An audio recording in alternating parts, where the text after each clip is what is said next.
It's been confirmed from multiple sources that Harry and Meghan's Netflix deal that was $100 million to start is now going to be pretty much dead. I figured I'd hear what Dan Wooten has to say. I mean, look at the smile on this guy's face. He seems to really take enjoyment to Meghan and Harry's downfall, but he's probably not alone.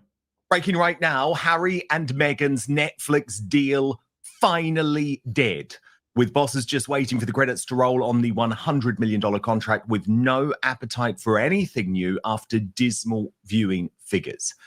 Now, this exclusive comes from Rob Shooter. He is the highly regarded long-term US entertainment correspondent. I will already put out a little warning here, which is that I fully expect the Sussex PR machine to go into full denial mode, within minutes. But the reality is the fundamentals of what Rob is reporting is true because it backs up what I have been reporting for literally months and months and months. Any new deal will be for vanity and nothing more. Any new deal is still going to leave the fake Duke and Duchess on the poverty line. So here's the thing. I think, obviously, Netflix was pretty stupid in the first place to give them upfront $100 million or the contract. I'm not sure they got the money in their pocket immediately, but whatever it was, the number was astronomically stupid. What they could have done was let Meghan and Harry take a percentage of the profits that came in from it, or give them a much smaller deal with the stipulation if it got big or something, then maybe they get more. Or they could have maybe controlled the content a little bit. You know what? The drama with Meghan and Harry has great potential. But Harry watching polo and Meghan cooking pasta or whatever is not going to be much interest. People want the drama. People want the emergencies. That stuff might have done pretty good on Netflix. If they could have engineered some kind of reality show where there was problems at home and, Meghan wasn't opening the golden gates for Harry's little buddy or something, people would be like, this is pretty interesting. Why are they sleeping in separate rooms tonight? How come Harry smashed that mug in anger? What's going on here? What's going to happen next? What are the papers going to say about this? It actually could have been pretty big. But not just their daily life BS. But that's just my silly opinion. I'm no Netflix executive. Which is why this is so significant. So we'll get analysis from our royal mastermind, Prince Harry's biographer, Angela Levin, in just one moment. But first, let me take you through these new exclusive details emerging from Rob Shooter, who writes, Netflix is done playing royalty. Shooter Scoop can confirm Meghan Markle's multi-million-dollar streaming deal will not be renewed when it expires. While still technically active, insiders say the streamer is quietly preparing to sever ties once the clock runs out. They're letting it expire without drama, one senior Netflix exec reveals, but there's no appetite for anything new. The decision comes after With Love Meghan, a heavily promoted lifestyle series, landed at number 383 in Netflix's global rankings, far below expectations.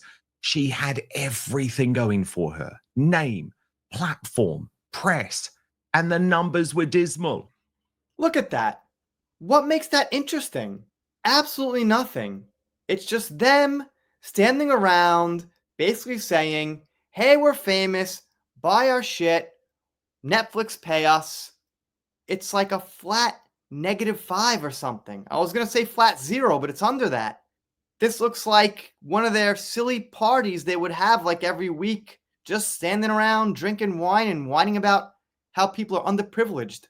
A source says the streamer had previously teased a second season, but insiders clarify the footage was filmed alongside season 1 as a cost-saving strategy. There is no actual renewal. The insider says it was baked in from the start. Even more damaging, Prince Harry's Polo docuseries came in at number 3,436 with only 500,000 views worldwide. The interest just isn't there anymore, one source says. They went from buzzy to background noise. The final season of With Love, Meghan will likely air later this year, Shooter says, but behind closed doors, the verdict is already in. The deal is dead, says the source. They're just waiting for the credits to roll.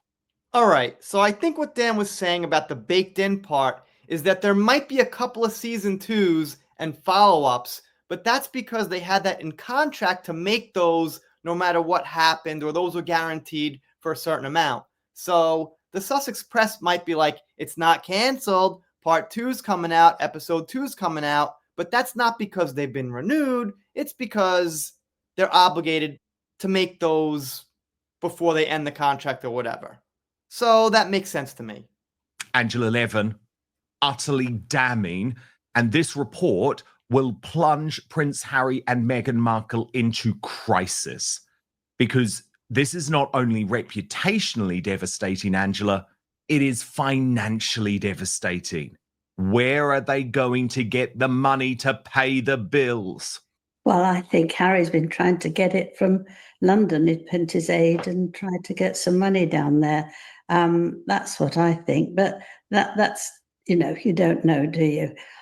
The problem is that I think ordinary people who would have looked at that, everything that she'd done, and see that perhaps they can learn something, be a bit sophisticated and follow what a member of the royal family is doing. But actually, it was all rubbish. It looked awful. It tasted awful for a lot of people who tried it out. And it was done in a very superior way that the really, really rich people wouldn't want that. And the more ordinary person about, having children around and wanting balloons and all those things doesn't want a nice little bowl of different fruits on them, because, any old person can do that. And I just love how she says that. It was all rubbish. I love the way British people talk sometimes. I mean, obviously, she said what we've heard before, what we've been thinking. It's just not relatable. It's just amazing why Netflix couldn't figure that out at first. I mean, don't they have project managers and program managers and creative directors and people thinking about these things? Didn't like any of them say, hey, you know what? This is not exactly what people are gonna like, who are struggling to make ends meet, can't pay bills, selling something to afford their son or daughter's like math textbook or something, gonna look at this fucking jam that she actually said didn't taste so good according to some people, which I guess I believe. So you end up getting this cancellation. Anyway, not gonna go through this whole video, it's like 50 minutes. I think I got what I wanted here. Thank you, Dan, for reading the article. Let me know what you think in the comments. If you're not subscribed here, consider it. If you consider it and don't subscribe, I'll be sad, but I'll get over it. See you next time.